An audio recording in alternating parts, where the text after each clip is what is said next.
Shalom, selamat pagi semuanya. Mari kita bangkit berdiri.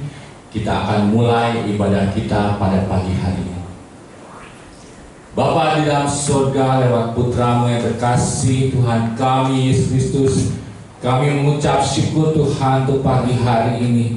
Terima kasih Tuhan buat kebaikan Tuhan yang sudah memimpin umat-Mu Tuhan untuk masuk dalam tahta-Mu yang kudus. Tuhan, kami mau menyembah Kau Tuhan, kami mau memuji Kau dan memuliakan nama-Mu Tuhan, karena begitu besar kasih-Mu dalam hidup kami. Terima kasih Tuhan, biarlah Roh Kudus mengurapi semua hamba-Mu Tuhan yang melayani Engkau, dan kami semua yang hadir di sini boleh merasakan damai sejahtera-Mu dan sukacita-Mu Tuhan.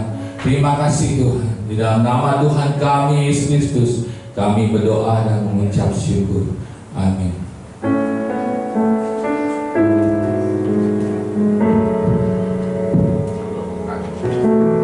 Selamat pagi Bapak Ibu, selamat datang di rumah Tuhan pada pagi hari ini. Sebentar kita akan menikmati Tuhan, kita masuk hadirat-Nya, kita katakan Engkaulah kekuatan.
ini. Terima kasih Tuhan, terima kasih Bapa. Lanjutkanlah karyamu Tuhan. Sebentar kami akan memuji bersorak bagi nama Tuhan. Kami serahkan dari awal pertengahan hingga akhirnya ibadah kami ini. Di dalam nama anakmu Tuhan Yesus. Yang percaya mari katakan amin. Shalom. Shalom semua.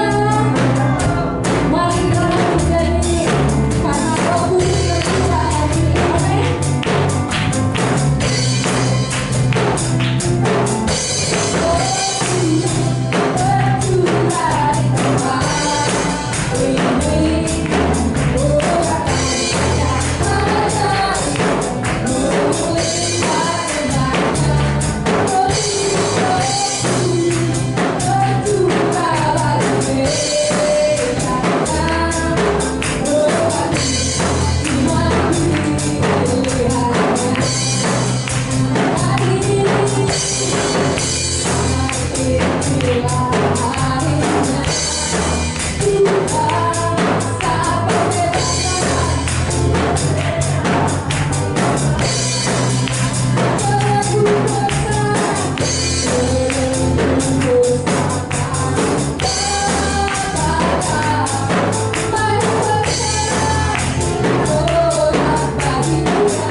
Kuasa Tuhan telah nyata untuk membebaskan kita karena ini adalah tahun Yobel. Amin.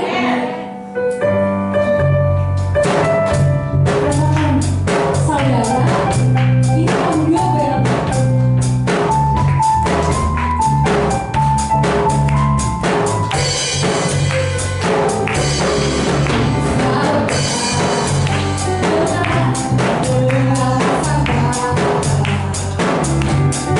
Membawa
Baiklah, mari kita siapkan hati kita di hadapan Tuhan. Kita akan mendengarkan firman Tuhan yang dibawakan hamba-Nya.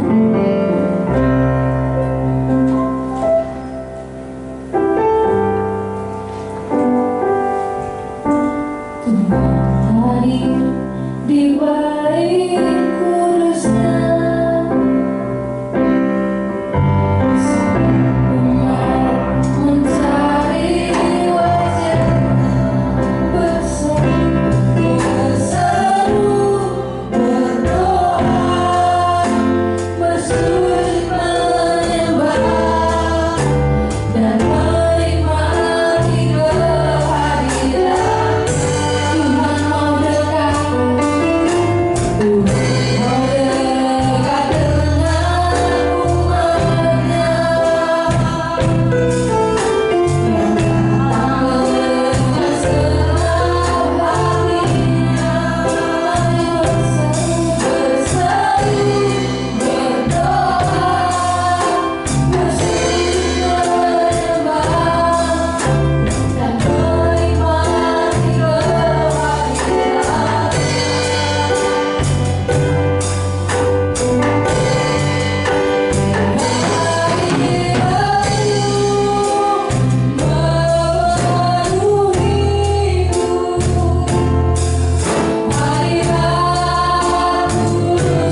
karya-Mu, pengorbananmu Tuhan.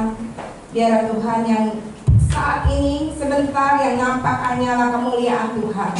Yang nampak dari firman Tuhan ini adalah keagungan dan kebesaran nama Tuhan. Sembunyikan hamba-Mu di belakang salib-Mu yang kasar Tuhan.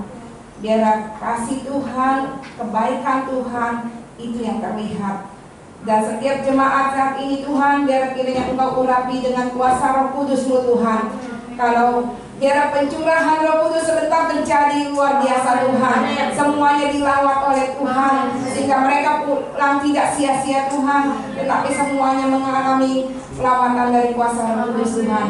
Kami siapkan hati kami buka hati kami, dan kami siap untuk mendengarkan firman Tuhan. Kepada hamba-hamba-Mu yang tadi sudah melayani pekerjaan Tuhan, baik singer, song leader maupun pemusik Tuhan, biar kiranya Tuhan berkati mereka Tuhan. Biar iman mereka tambah setia kepada Tuhan. Di dalam nama Tuhan Yesus Kristus hamba berdoa dan mengucap syukur. Haleluya, amin. Shalom semuanya. Halo. Kamis kemarin kita sebenarnya ada hari raya 2 ya, hari raya Idul Fitri dan hari raya kenaikan Tuhan Yesus ke surga ya. Tapi ini rayanya sekarang aja katanya ya, karena Natal juga suka ditunda-tunda jadinya biar sekalian hari Minggu. Nah, saudara tahu gak kenapa Tuhan Yesus harus naik ke surga? Iya, karena pertama adalah Dia mau menyediakan tempat. Coba kita baca ya di dalam Yohanes 14 ayat 1 sampai 3.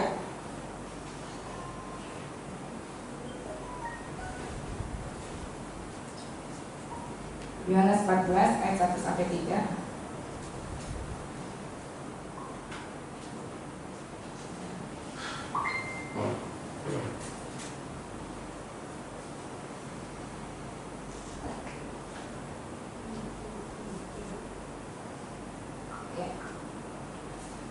Janganlah, kita sama-sama baca ya.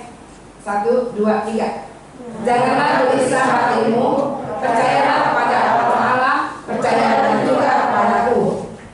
Di rumah Bapakku banyak tempat tinggal. Jika tidak demikian, tentu aku mengatakannya kepadamu. Sebab aku pergi ke situ untuk menyediakan tempat bagimu. Dan apabila aku telah pergi ke situ dan telah menyediakan tempat bagimu, aku akan datang kembali dan membawa kamu ke tempatku, supaya di tempat di mana aku berada, kamu pun berada. Ya.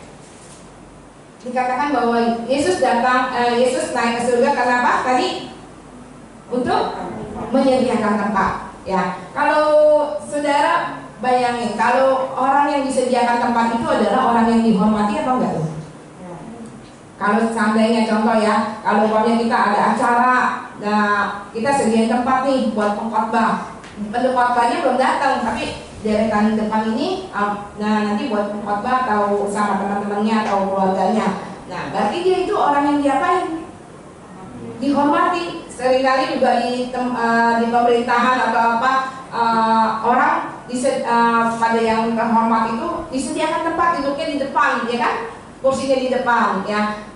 Itu menandakan bahwa itu orang itu dihormati, ya. Tapi kalau orang yang nggak dihormati, yang mau digeser, dia begitu disediakan tempat, udah duduk, langsung kita bilang, maaf ya, porsinya ini bukan buat kamu, buat dia, gitu ya.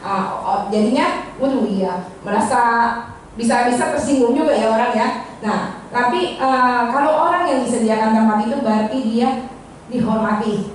Berarti Tuhan Yesus mau menyediakan tempat buat kita. Berarti kita diapain sama Tuhan? Dihormati, dihargai, ya. Saudara dan saya ini dihargai, ya, sama Tuhan. Tuhan sudah sediain tempat dulu, ya. Tuhan sudah sediain tempat. Tuhan sangat menghargai kita, ya. Dia menghormati kita, karena kita menaruh percaya kita, iman kita sama Tuhan, ya. Jadi Tuhan menyediakan tempat buat orang-orang yang percaya kepadanya, amin. Termasuk buat saudara dan saya, ya. Ya, alasan kedua kenapa Tuhan Yesus naik ke surga. Kita baca lagi di dalam Yohanes 14 ayat yang ke-16. Masih sama ya 14, tapi ayat yang ke-16-nya katakan.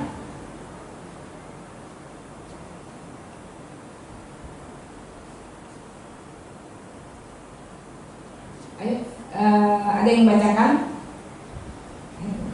Yohanes 14 ayat 16. Aku akan minta kepada Bapa, dan Ia akan memberikan kepadamu seorang penolong yang lain, supaya Ia menyertai kamu selama-lamanya. Ya.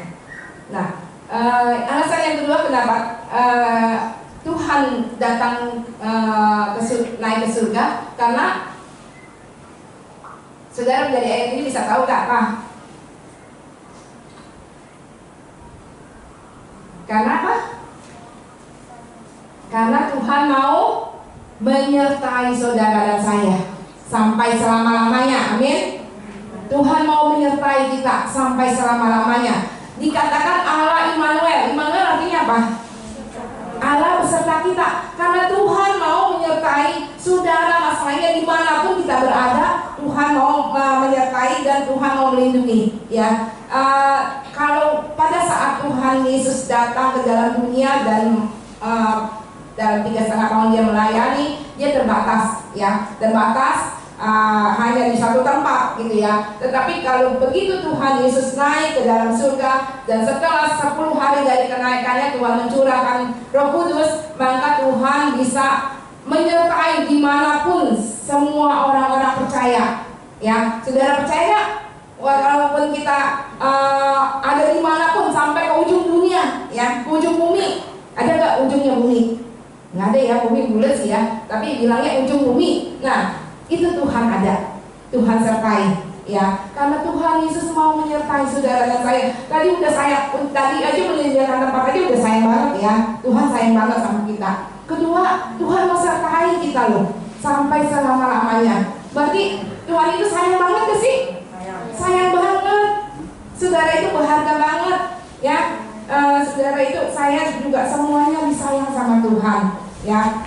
Alasan yang ketiga kenapa Tuhan Yesus mau naik ke surga, kita baca di dalam Yohanes 16 ayat yang ke-7.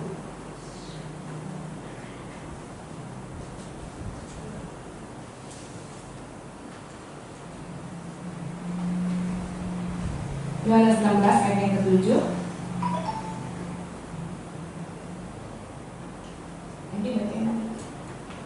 Yohanes 16 ayat 7 demikian.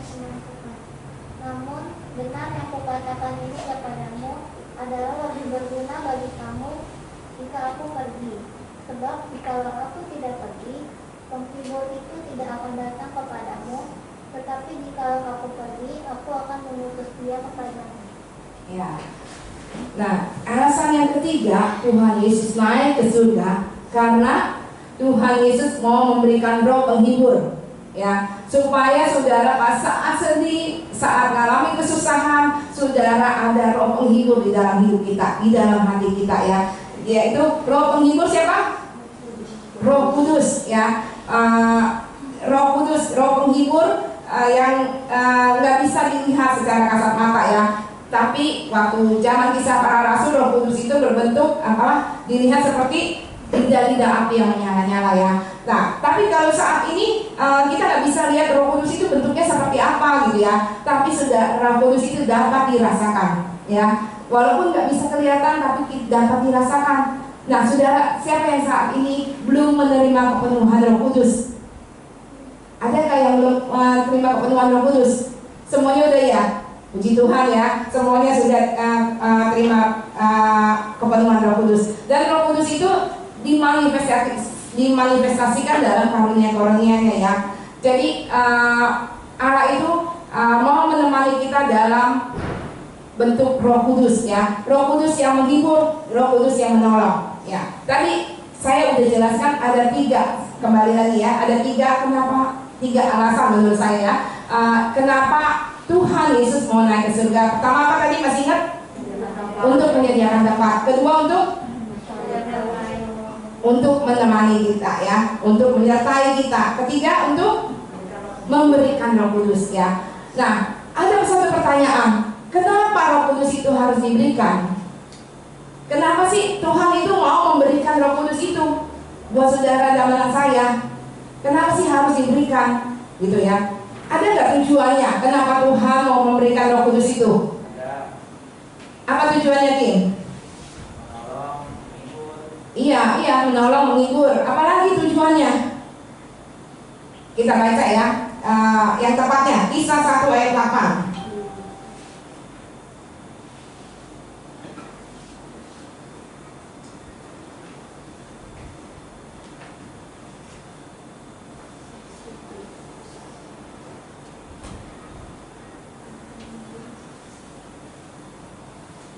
Kisah 1 ayat 8.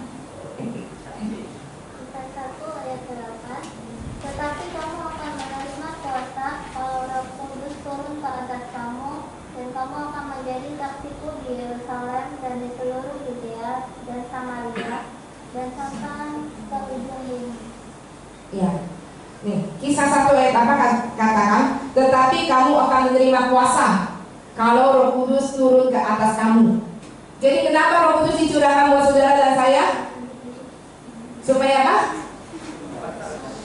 Supaya apa? Menerima kuasa. Kuasa seperti apa? Kuasa untuk menguasai harta orang lain? Kuasa untuk apa? Kuasa untuk menjajah? Kuasa untuk memerintah? Kuasa untuk apa?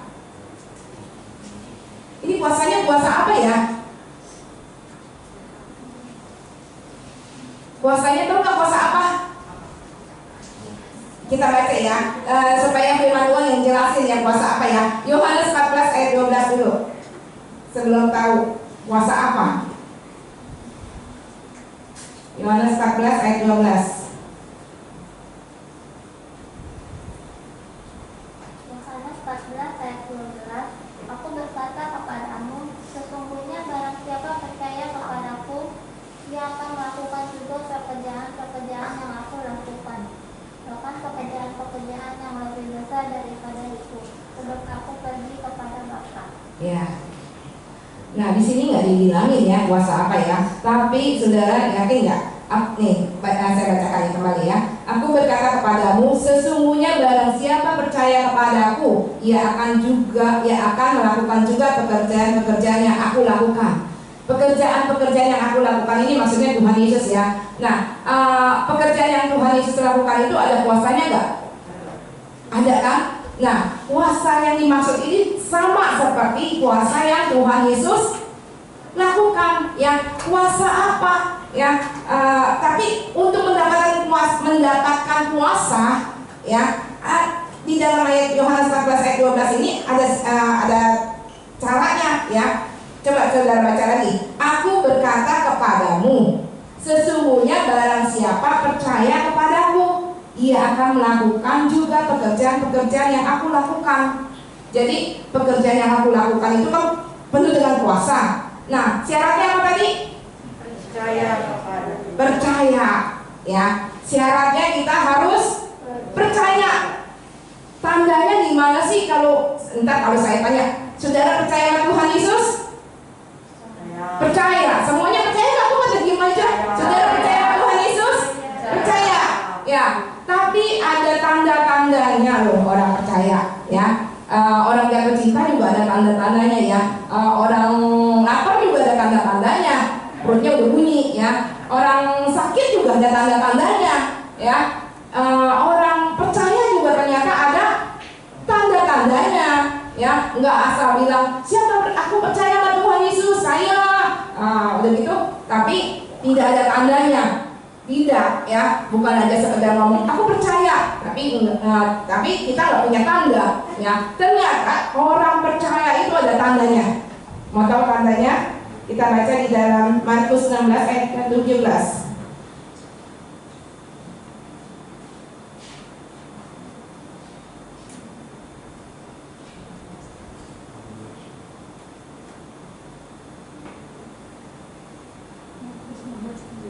Markus 16 ayat yang ke-17. Markus 16 ayat 17. Tanda-tanda ini akan menyertai orang-orang yang percaya. Mereka akan mengusir setan-setan demi namaku. Mereka akan berbicara dalam bahasa-bahasa yang baru bagi mereka. 18 sudah. Mereka akan memegang ular, dan sekalipun mereka minum racun maut, mereka tidak akan mendapat celaka. Mereka akan meletakkan tangannya atas orang sakit, dan orang itu akan sembuh. Nah, itu loh tandanya loh orang percaya. Nah, nah saudara termasuk nggak di dalamnya? Adakah kita udah melakukan? Ada nggak? Coba cek ya cek. Apakah saudara udah pernah ngusir setan belum? Ngusir, bicara kabur. Sama kabur. Ya, nggak. Orang yang percaya katanya mereka akan mengusir setan-setan demi namaku. Mereka akan berbicara dalam bahasa-bahasa yang baru bagi mereka. Mereka akan memegang ular, sekalipun mereka minum racun maut, mereka tidak akan mendapat celaka. Mereka akan meletakkan tangannya atas orang sakit dan orang itu akan sembuh. Saudara, kita punya tanda seperti ini. Hah? Pegang ular takut ya?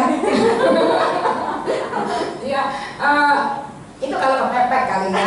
Mungkin nggak harus kita, oh aku percaya langsung aja kita cari ular kita pegang gitu ya, enggak ya, enggak begitu juga. Ini kalau kepepet kita harus pegang ular, ya seperti inilah mereka akan memegang ular dan sekali dan pula juga kita harus sengaja minum racun ya. Nah ini tanda orang percaya ya begini ya. Saat saya waktu masih remaja ya, belum ambil yang ngadain retret, mungkin si Guankin kali masih ingat, belum pada merit ya semuanya. Saya dapat ayat ini memberkati sekali ya. Saya mengkoreksi pribadi saya waktu saat itu ya. Tuhan, saya bilang, selama ini saya dari kecil ke gereja sampai sudah remaja gini, nggak tahu dengan umur setelah selesai kuliah itu. Saya kok nggak ada tanda-tandanya satu juga nggak ada yang mirip-miripnya. Tuhan, berarti saya nggak percaya sama Tuhan ya, sebabnya ini ada tanda-tanda orang percaya judulnya ya. Saya koreksi diri saya berarti selama ini nggak percaya sama Tuhan. Ampunin saya Tuhan, saya ikutin sekolah minggu sampai seumur sekian saya belum percaya sama Tuhan. Jelas sekali ini ayat. Dan itu saya doa sama Tuhan, Tuhan saya mau percaya sama Tuhan. Berikan tanda Tuhan. Saat itu Tuhan kasih tanda. Bukan saya langsung bisa pegang ular, bukan saya langsung bisa minum racun, tapi Tuhan berikan tanda. Tuhan membaptis saya dengan Roh Kudus ya.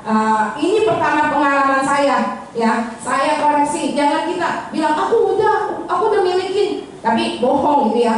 Mendingan kita koreksi diri dan bilang sejujurnya sama Tuhan, Tuhan aku nggak punya, salah satu juga aku nggak punya ya. Berarti saudara belum percaya. Ngomong sama Tuhan, minta ampun sama Tuhan, berikan tanda. Kalau saudara belum punya, minta sama Tuhan tanda itu ya. Sebabnya firman Tuhan ini jelas tanda-tanda orang percaya ya. Nah tadi kata Tuhan, kita kalau Roh Kudus turun ke atas kita akan terima apa? Kuasa. Kenapa Roh Kudus diberikan? Karena Tuhan mau kita punya kuasa seperti Tuhan Yesus yang lakukan ya. Kuasa bukan untuk menjajah orang lain, kuasa bukan untuk perintah orang lain, kuasa bukan untuk memonopoli atau untuk menjarah barang orang lain ya, menguasai barang orang lain, bukan kuasa seperti itu, tapi kuasa untuk melakukan pekerjaan Tuhan, kuasa yang seperti Tuhan lakukan. Yaitu bisa seperti mengusir setan-setan, menumpangkan tangan atas orang sakit ya, seperti tanda-tanda ini ya, yang seperti Tuhan Yesus lakukan. Dan kenapa Tuhan Yesus katakan kamu akan melakukannya lebih besar lagi daripada aku? Lebih dahsyat lagi kita ya, dikasih kuasa. Pekerjaan apa sih yang Tuhan lakukan, yang kita dapat lakukan lebih besar dari Tuhan? Kayaknya menyembuhkan orang sakit Tuhan sudah lakukan kok, ya kan? Membangkitkan orang mati Tuhan sudah lakukan. Pekerjaan apa Tuhan yang lebih besar daripada Tuhan yang belum pernah Tuhan lakukan? Pekerjaan apa, tahu gak saudara? Tahu gak?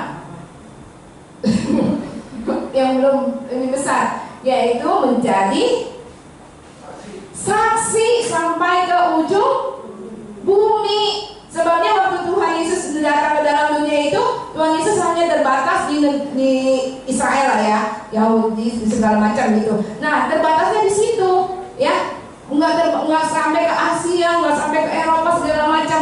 Nah, pekerjaan yang lebih besar, saudara dan saya disuruh menjadi saksi sampai ke ujung bumi. Itulah pekerjaan yang Tuhan Yesus katakan. Kamu akan diberi kuasa kalau Roh Kudus turun ke atas kamu, dan kamu akan menjadi saksiku sampai ke Yerusalem, Yudea, dan sampai ke ujung bumi, ya, yang lebih besar lagi, yaitu sampai ke ujung bumi menjadi saksinya Tuhan. Ya, menjadi saksi artinya apa sih? Coba saudara saksi. Saksi yang mau bersaksi sama enggak? Saksi yang masih bersaksi sama enggak?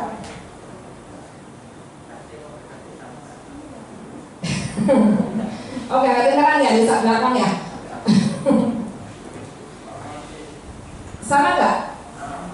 Saksi, saudara nonton film detektif nggak? Action gitu. Umpamanya ada seorang melihat, ada peristiwa pembunuhan. Contoh ya, film action gitu. Ada orang yang lagi dibunuh. Ada seseorang melihat nggak sengaja gitu. Dia melihat ada orang lagi dibunuh. Nah, dia itu jadi apa namanya? Saksi. Dia ngalamin nggak dibunuh? Enggak. Tapi dia ngapain? Kok bisa jadi saksi? Karena dia melihat, dia mendengar, ya. Walaupun dia tidak mengalami, ya, tapi bisa juga orang umpamanya lagi mau dibunuh, udah ditembak umpamanya, tapi keburu ditolong, ceritanya kabur, udah pulang, udah dipikir udah mati ya, ternyata sempat ditolong, akhirnya hidup. Nah, dia juga jadi saksi, ya, karena dia ngalamin, ya. Jadi saksi itu artinya bisa ngalamin diri sendiri juga, bisa karena mendengar, bisa karena melihat, ya, maka dia bisa jadi saksi. Nah, saudara, kalau jadi saksi itu bukan harus umpamanya saudara, kadang-kadang kalau kita bilang siapa yang mau bersaksi, nah, kalau bersaksi itu adalah menceritakan kejadian yang kita alami sendiri kan ya. Nah, tapi Tuhan bilangnya kamu akan menjadi saksi. Coba balik lagi Kisah 1 ayat 8 deh. Balik lagi tadi Kisah 1 ayat 8.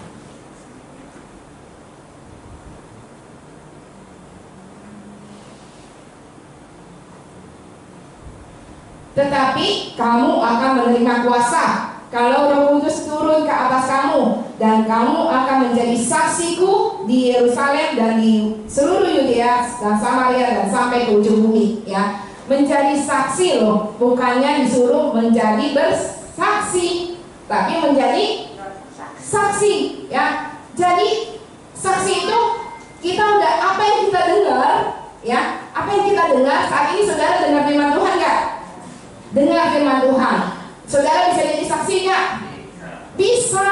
Walaupun saudara belum alami, tapi saudara sudah dengar firman Tuhan. Apa yang saudara dengar dan apa yang pernah saudara lihat, ya, keajaiban Tuhan terjadi, mujizat Tuhan terjadi, dan apa yang saudara alami, saudara bisa jadi saksi. Nah, mamanya Levi juga bisa jadi saksi, ya, tante ya. Bisa jadi saksi, nggak harus yang khotbah di sini yang jadi saksi, atau yang bisa pimpin kuncian, atau yang melayani Tuhan. Enggak harus. Tante kan udah dengar firman Tuhan nih saat ini. Nah, tante juga bisa jadi saksi dimanapun kita berada, ya. Dibilang katanya di Yerusalem, Yudea dan sampai seluruh Samaria dan sampai ke ujung bumi. Nah, jadi nggak ada yang terkecuali karena saudara udah dengar firman Tuhan. Udah dengar, udah lihat mujizat-mujizat yang Tuhan lakukan, ya, udah baca di dalam firman-Nya, udah dengar ada orang yang disembuhkan, ada orang yang mati dibangkitkan, saudara bisa jadi saksi, ya, jadi saksi. Nah, nggak perlu kita bersaksi. Aduh, kalau kayak anak-anak rantau nih, saudara tante tiga nih, Rifka, Yuni dan siapa namanya lupa, satu lagi. Nah, nggak perlu tunggu aku pulang kampung dulu. Aku baru jadi saksi dengan teman-teman di kampungku gitu ya, dengan tetangga gitu. Nggak perlu sampai ke situ dulu ya. Di saat ini aja ya, saat ini di mana saudara berada sekarang gitu ya, kita bisa jadi saksi.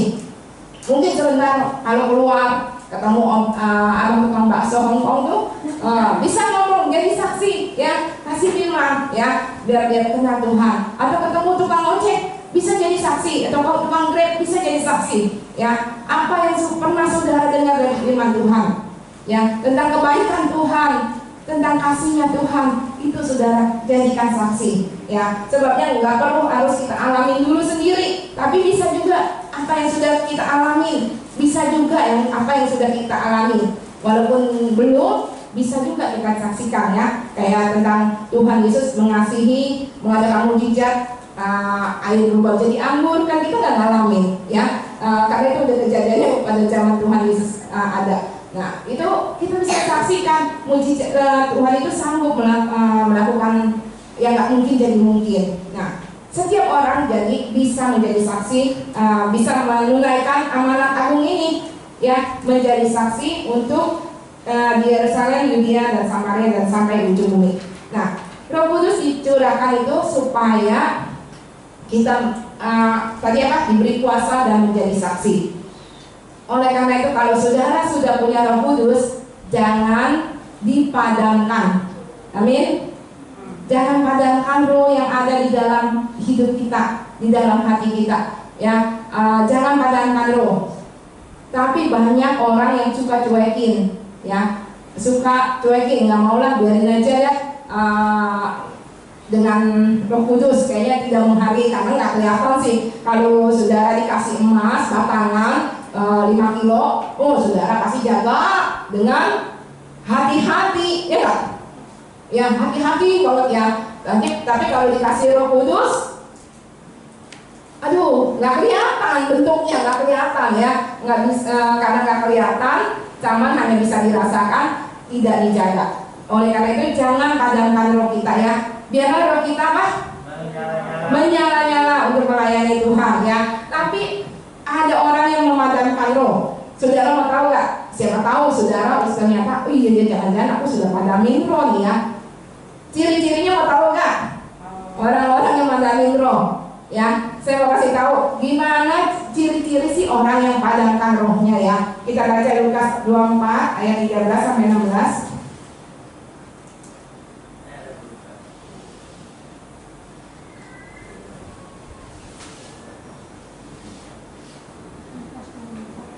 Ayat 13 sampai 16.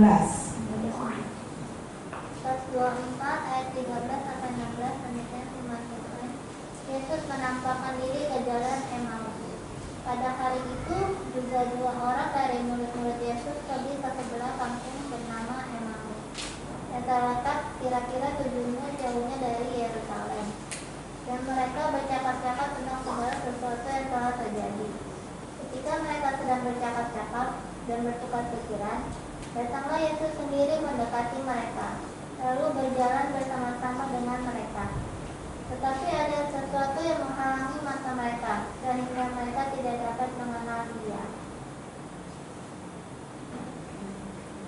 Sampai ini ya, 16 ya. Ya, oke, thank you. Nah, waktu saat tadi dibilang siapa? 2 murid ya, 2 murid Yesus ya. 2 orang dari murid-murid Yesus pergi ke sebuah kampung bernama Emmaus ya. Nah, pada saat 2 murid ini pergi ke Emmaus, mereka lagi jalan. Dulu kan nggak ada mobil, nggak ada motor ya, atau sepeda ya. Nah, mereka jalan, katanya berapa mil? 7 mil jauhnya ya. 7 mil, saya hitung-hitung 1 mil itu sama dengan 1,60 km. Berarti 7 mil itu kurang lebih 11 km ya. 11 km ya, jalan kaki nih. 11 km rekan-rekan dari sini kemana ya?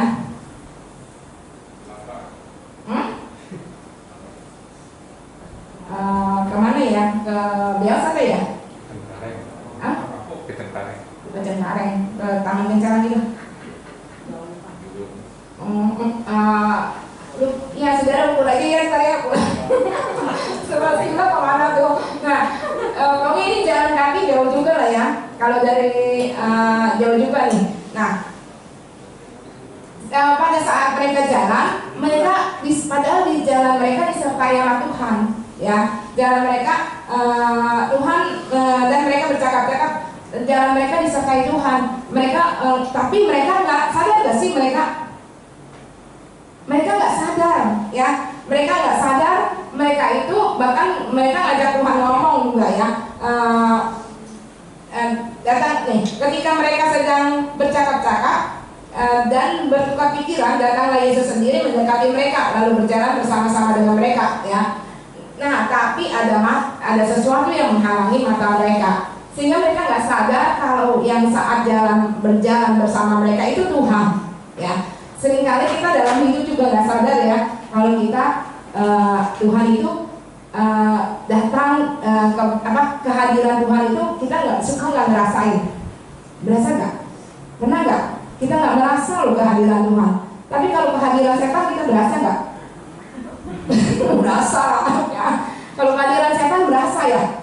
Kalau kita jalan ke tempat gelap apa-apa, kayaknya ada setan nih. Ya, kehadiran setan berasa. Lebih berasa mana?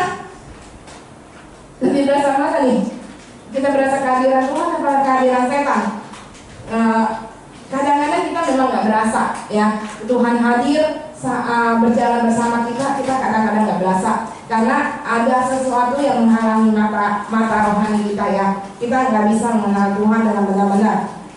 Nah, orang ini berjalan tapi dia nggak sadar bahwa Tuhan hadir, ya. Kemudian ayat yang ke-17 yaitu ya ciri-ciri orang yang padamkan roh adalah pertama adalah orang tidak sadar akan kehadiran Tuhan, ya. Ciri yang pertama, kita nggak sadar akan kehadiran Tuhan. Semoga saudara semuanya menjadi orang-orang yang sadar, ya. Ya, amin ya. Sadar akan kehadiran Tuhan dalam hidup kita, ya. Ya, jangan sadar akan kehadiran setan, ya, tapi sadar akan kehadiran Tuhan, ya, supaya roh kita tidak padam, ya. Yang kedua, ciri orang yang suka memadamkan roh apa? Ayat 17.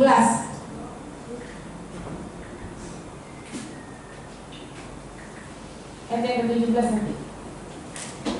Yesus berkata. Yesus berkata kepada mereka, apakah yang kamu percakapkan sementara kamu berjalan, maka berhentilah mereka menjadi muka muram. Yesus berkata kepada mereka, apa yang kamu percakapkan? Tuhan tanya, apa yang kamu percakapkan sementara kamu berjalan, maka berhentilah mereka dengan muka muram. Ciri yang kedua, maaf nih ya, ini firman Tuhan yang bilang ya, mukanya apa? Muram. Datang ibadah mukanya muram. Coba muram apa sih? Cemberut, ya. Mukanya muram itu cemberut, ya. Nah, kalau orang yang suka madangin roh, mukanya itu cemberut, datang ibadah kayak terpaksa, ya. Mukanya muram, ya. Datang ibadah mukanya muram, sama kayak orang ini. Ya, ditanya sama Tuhan, langsung mereka berhenti dan mukanya muram. Ya, terus dengerin khotbah mukanya jadi suram, ya. Udah muram mukanya jadi suram lagi. Kemudian pas pulang dia mukanya jadi seram, ya. Nama seram, ya. Nah, itulah ciri orang yang suka memadamkan roh. Mukanya muram, ya. Datang ke gereja mukanya muram dengan cemberut, dengan kayaknya bebannya banyak banget, berat banget, ya.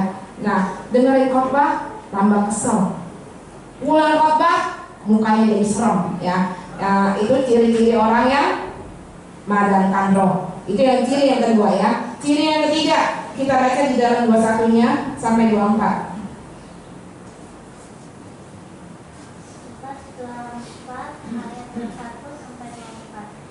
Padahal kami dahulu mengharapkan bahwa Dialah yang datang untuk membebaskan bangsa Israel.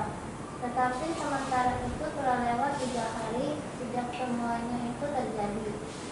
Tetapi beberapa perempuan dari kalangan kami telah mengejutkan kami. Pagi-pagi buta mereka telah pergi ke kubur dan tidak menemukan mayatnya. Lalu mereka datang dengan berita bahwa telah kelihatan kepada mereka malaikat-malaikat yang mengatakan bahwa ia hidup. Dan beberapa teman kami telah pergi ke kubur itu dan mendapati bahwa mereka benar yang bisa, bahwa memang benar yang dikatakan perempuan-perempuan itu, tetapi dia tidak mereka lihat. Ya. Ya. Ayat yang ke-1 sampai 24. Apa cirinya tadi menurut saudara? Murid ini mengharapkan, padahal kami dahulu ngarepin nih, ya, waktu Tuhan Yesus ada, waktu Tuhan Yesus hadir di bumi, kami ngarepin Dialah yang datang untuk membebaskan bangsa Israel. Ibarat kata jadi superhero, ya, ngebebasin bangsa Israel. Tetapi sementara itu telah lewat 3 hari sejak semuanya ini terjadi, kok nggak ada apa-apanya, ya, kok nggak terjadi apa-apa, gitu loh. Maksudnya mereka apa? Kecewa, ya. Mereka kayaknya kecewa banget. Kok tadinya Tuhan Yesus diharapin itu bakal ngebebasin bangsa Israel, tapi setelah ternyata Tuhan Yesus disalibkan. Dan setelah 3 hari dari Tuhan Yesus disalibkan, tidak terjadi apa-apa menurut mereka, ya. Tetapi beberapa perempuan dari kalangan kami telah mewujudkan kami. Pagi-pagi buta mereka telah pergi ke kubur dan tidak menemukan mayatnya. Lalu mereka datang dengan berita bahwa telah kelihatan kepada mereka malaikat-malaikat yang mengatakan bahwa ia hidup. Dan beberapa teman kami telah pergi ke kubur itu dan mendapati bahwa memang benar yang dikatakan perempuan-perempuan itu, tetapi dia tidak mereka lihat, ya. Ada satu pengharapan yang hilang, ya enggak? Kalau orang kecewa itu berarti pengharapannya udah apa? Udah tenggelam atau hilang, ya. Nah, inilah yang suka orang madamin roh, cirinya. Dia udah nggak punya pengharapan lagi. Udahlah, nggak usah Tuhan-Tuhanan deh, nggak usah doa-doa lagi, ya. Nggak terjadi apa-apa kok, doa saya nggak dijawab-jawab, pengharapannya udah hilang, ya. Ini ciri orang yang madamin rohnya udah padam. Saudara ada apa enggak? Jangan sendiri lagi, ya, malu kelihatan malu. Nah, tetapi firman Tuhan dikatakan di dalam Roma 5 ayat 5, nggak usah dibaca. Pengharapan yang kita kepada Tuhan itu tidak mengecewakan. Ya, kalau saudara sudah kecewa dengan doa-doa saudara yang belum dijawab Tuhan, saudara ingat, pengharapan doa saudara, harapan saudara kepada Tuhan itu tidak mengecewakan. Karena kasih Allah telah dicurahkan di dalam hati kita oleh Roh Kudus yang telah dikaruniakannya kepada kita. Ya, jadi pengharapan kita kepada Tuhan itu tidak mengecewakan. Saudara jangan kecewa, ya. Kita punya Tuhan yang apa? Kita punya Tuhan yang besar, kita punya Tuhan yang dahsyat, yang sanggup, ya. Cuman harapan saudara, doa saudara belum dijawab karena Tuhan punya satu rencana dan jawaban yang lebih baik, ya, daripada yang kita minta, ya. Ada jawaban Tuhan kan saudara mintanya umpamanya level 1, Tuhan mau kasih level 5, ya, lebih bagus, ya. Tapi oleh karena itu ada sabar, ada tunggu waktunya, ya. Nah, jadi jangan hilang harapan supaya rohnya bangkit lagi, ya, rohnya bersemangat lagi, jangan hilang harapan. Dan kalau ke gereja jangan mukanya muram, ya, saya ulangi lagi, jangan tidak sadar akan kehadiran Tuhan. Nah, ciri yang keempat, orang yang suka padamin roh, gimana cirinya? Tadi udah tahu ya, 1, 2, 3 udah. Ayat yang ke-25-nya.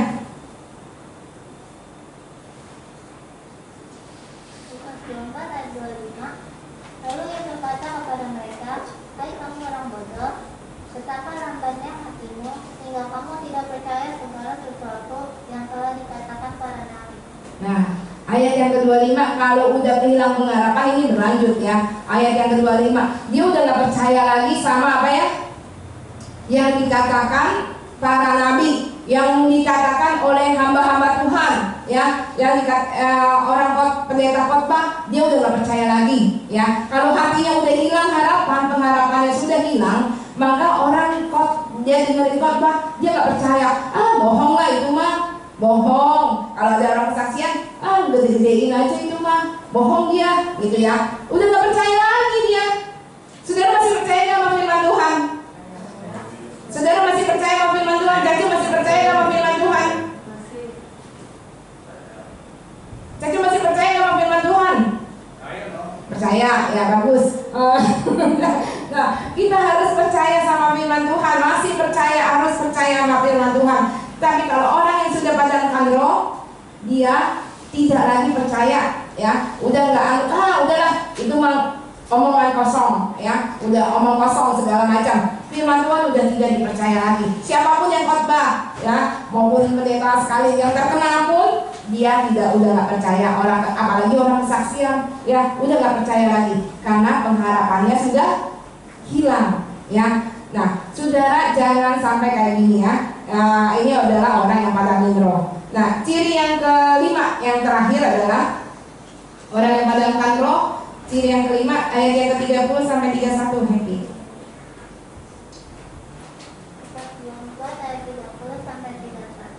Waktu ia duduk makan dengan mereka, ia mengambil roti, mengucap berkat, lalu memecah-mecahkannya dan memberikannya kepada mereka. Ketika itu terbukalah mata mereka dan mereka pun menagih, tetapi ia lenyap dari tengah-tengah mereka. Ya. Ayat yang ke-30 sampai 31. Nih, waktu ia duduk makan dengan mereka, ia mengambil roti, mengucap berkat, lalu memecah-mecahkannya dan memberikannya kepada mereka.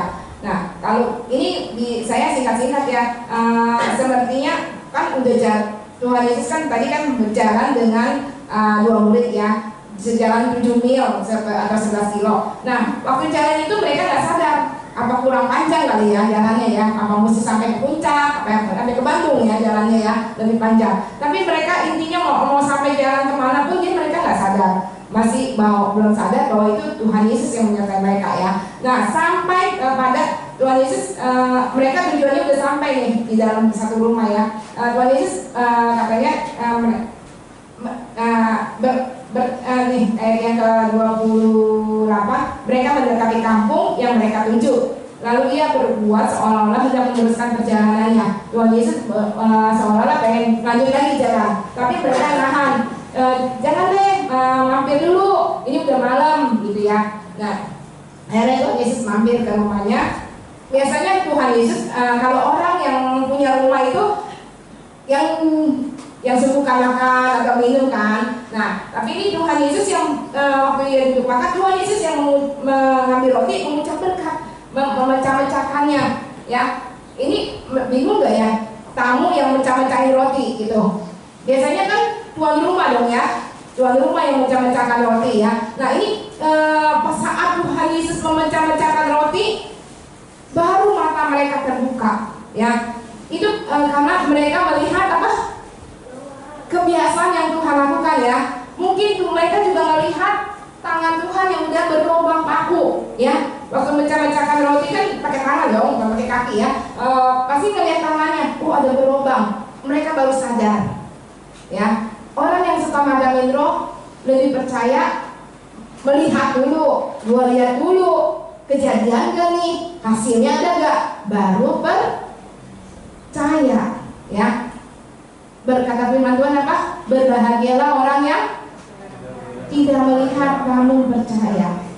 Walaupun kita belum melihat apa yang kita doakan, belum dijawab Tuhan, tapi kita percaya Tuhan kita sanggup, Tuhan kita akan mengabulkan doa kita. Itu lebih berbahagia ya. Kita lebih berbahagia walaupun kita belum melihat Tuhan ya, belum melihat surga, tapi kita percaya ada Tuhan Yesus, ada surga, ada Roh Kudus yang menolong kita, menghibur kita. Itu lebih berbahagia daripada kita melihat dulu baru percaya ya. Nah, jangan kita melihat dulu baru percaya. Inilah ciri-ciri orang, tadi saya udah bilangin 5 ciri-ciri orang yang memadamkan rohnya. Jangan sampai kita ada di dalam salah satu ya.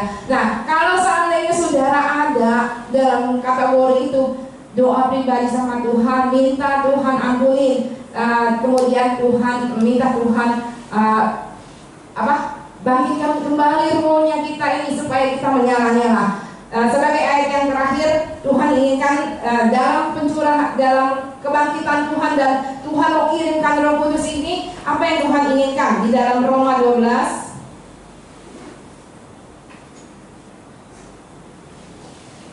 ayat yang ke-11. Roma 12 ayat 11. Janganlah hendaknya kerajinanmu kendor, biarlah rohmu menyala-nyala dan melayani. Iya, amin. Yuk kita baca sama-sama ya semuanya ya. Ayat yang ke-11 ini ya, Roma 12 ayat yang ke-11. Bukan yang satu. Ya. 1, 2, 3. Janganlah hendaknya kerajinanmu kendor, biarlah rohmu menyala-nyala dan melayanilah Tuhan. Ya, rohnya suruh apa? Padam atau menyala-nyala? Menyala-nyala. Ya, saudara, rohnya harus menyala-nyala. Ya, nggak boleh padam supaya bisa melayani Tuhan. Saudara sudah terima kuasa supaya menjadi saksi Tuhan dimanapun kita berada, ya, sampai ke ujung bumi. Ya, firman Tuhan saudara sudah dengar. Biar firman Tuhan ini menjadi berkat dan dapat kita lakukan dengan bantuan daripada Roh Kudus. Saudara, saat ini saudara mungkin ada yang belum terima Roh Kudus atau belum memiliki tanda-tanda orang percaya. Saudara katakan sama Tuhan ya, biar Tuhan berikan. Hanya Tuhan yang bisa berikan tanda-tanda itu buat kita ya. Kita mau akhiri firman Tuhan, kita angkat pujian lagu Kau yang terindah di dalam hidup ini.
Ibu Lina memimpin kita berdoa.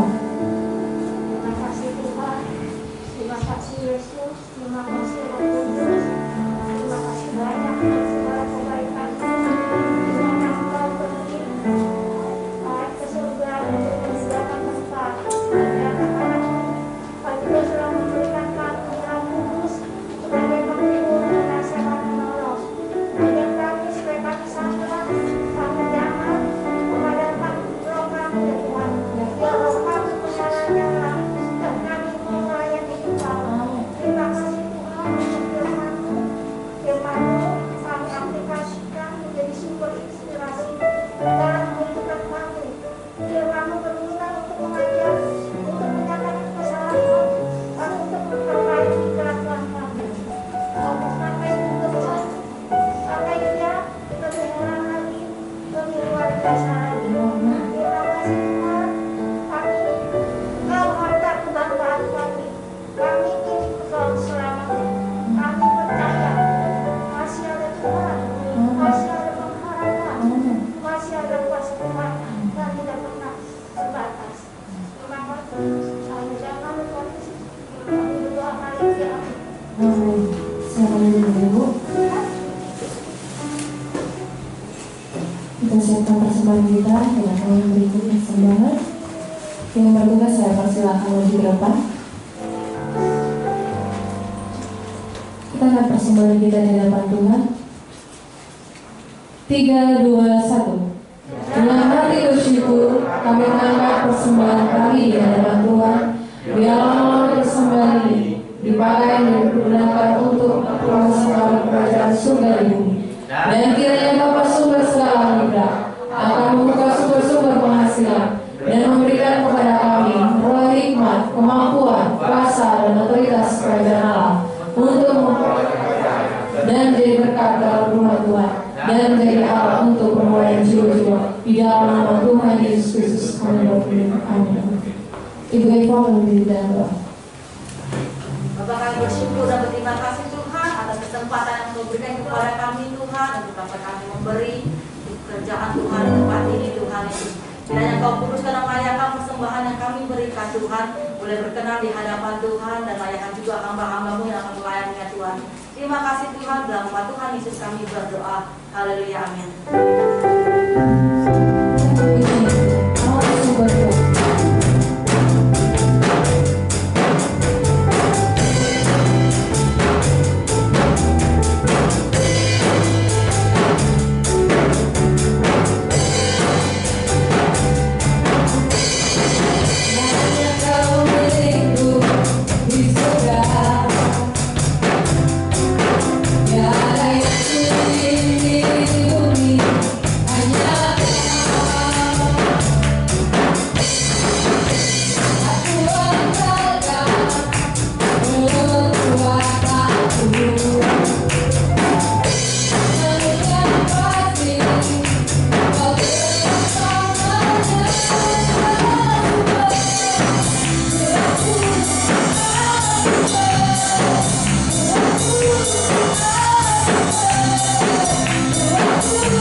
Biarlah persembahan kita semakin berkati. Haleluya.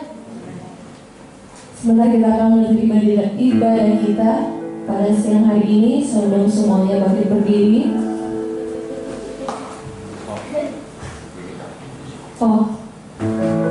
Saya persilakan duduk kembali, ada pengumuman. Bapak Ibu, saya akan juga melakukan tugas saya sebagai amanat agung.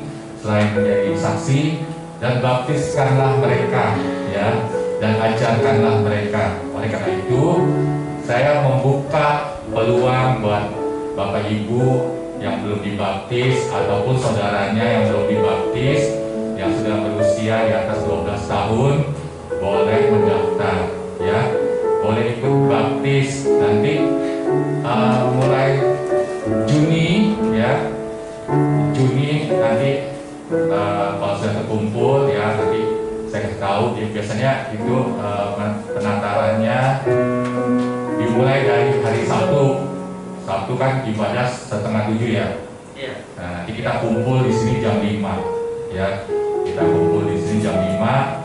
Nanti bulan Agustus, nah yang sudah siap akan dibaptis, ya.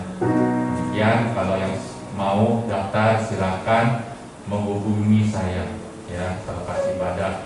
Juga buat saudara-saudaranya juga boleh, ya. Kalau saudara saya ada yang belum dibaptis nih, ya, teman saya ada yang belum dibaptis nih, tapi nggak tahu harus dibaptis di mana, silakan datang kemari, ya. Terima kasih atas perhatiannya. Baiklah, sekian informasi. Semua ikut berdiri.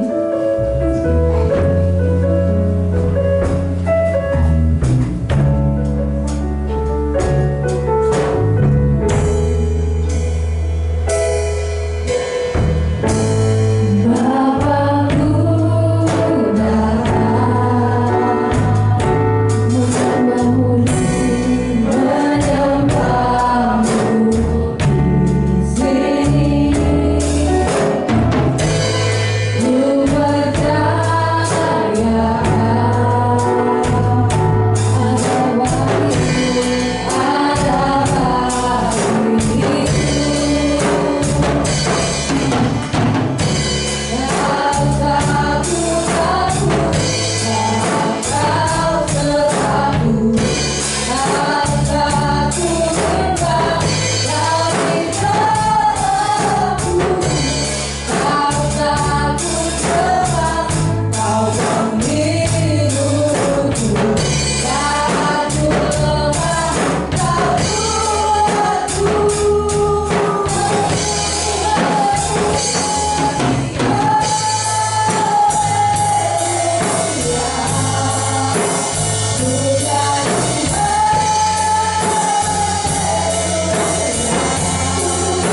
Kami bersyukur kepadamu ya Bapa, karena begitu besar kasih-Mu dalam hidup kami Tuhan. Walaupun Tuhan kami Yesus Kristus sudah terangkat ke surga, tapi kami semua tidak menjadi yatim piatu Tuhan. Roh Kudus-Mu menyertai kami. Roh Kudus-Mu terus bekerja dalam hidup kami, di dalam hati kami, sehingga kami tidak pernah lagi lelah Tuhan. Kami boleh bersemangat lagi Tuhan, bernyala-nyala lagi Tuhan untuk melayani Engkau. Kami percaya Tuhan, ada masa depan Tuhan buat semua anak-anak-Mu di tempat ini Tuhan. Masa depan yang baik yang Tuhan sudah berikan, masa depan yang gilang gemilang, dan semua anak-anak Tuhan boleh merasakan semua kasih Tuhan dalam hidup mereka. Terima kasih Tuhan, terima kasih Tuhan. Dan Tuhan tolong untuk rencana 2 bulan ke depan Tuhan, kami mau melakukan baptisan air Tuhan. Biarlah semua anak-anak Tuhan yang sudah percaya, mereka boleh mengambil baptisan ini Tuhan, sehingga mereka menjadi anak-anak Tuhan. Terima kasih Tuhan Yesus. Dan biarlah semua anak Tuhan tempat ini Tuhan, pada masa-masa pandemi ini Tuhan, Tuhan berikan perlindungan, Tuhan berikan penyertaan, sehingga diberikan kesehatan yang baik, panjang umur menyertai mereka semua, dan Tuhan berikan kelimpahan dalam hidup mereka. Tuhan tolong jika ada yang kesalahan dan ada yang kurangan, kiranya Tuhan berkati hidup mereka ya Tuhan.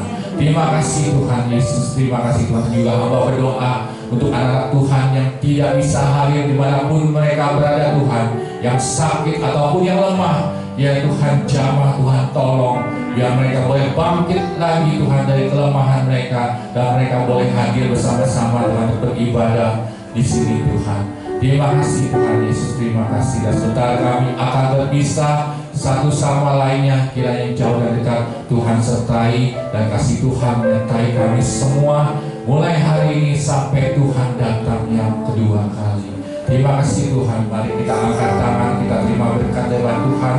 Tuhan memberkati engkau dan melindungi engkau. Tuhan menyertai engkau dengan wajahnya dan memberi engkau kasih karunia. Tuhan menghadapkan wajahnya kepadamu dan memberi engkau damai sejahtera. Saudara kasih yang Tuhan, pulanglah dan terimalah berkat ini dalam nama Allah Bapa, Allah Putra dan Roh Kudus, di dalam nama Tuhan kita Yesus Kristus yang saya katakan. Amin.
Sampai jumpa minggu depan. Mari berkati kita semua.